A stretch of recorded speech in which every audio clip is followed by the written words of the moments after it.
Hello guys, welcome back for another video of Service Reset My Car. Today I'm going to show you how you can reset the service indicator of a Citroen C4 Picasso, slightly different model. I'm going to show you how you can do it for yourself. Before I start, I want to mention our YouTube channel, Service Reset My Car. Have a look at our channel for more than 300 other videos on how to reset different model cars.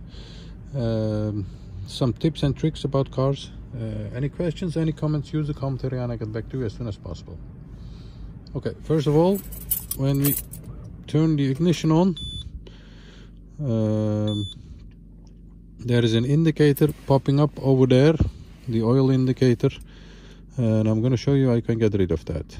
The first step is ignition off, then turn the ignition on.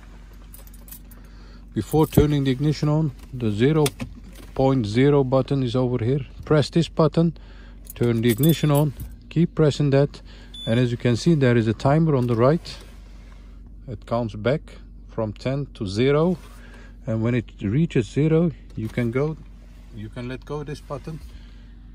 And the indicator must have been reset. So check it. And there was an indicator flashing over here, and it is being reset to 30,000 for the next service. So once again, ignition off.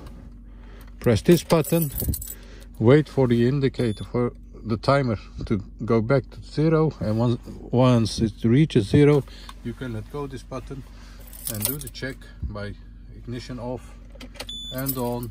And as you can see, it says the next service is due to 30,000 kilometers. That was it for this video. Don't forget to subscribe if you didn't subscribe yet, and hope to see you next time with another video. Stay safe, take care, bye bye.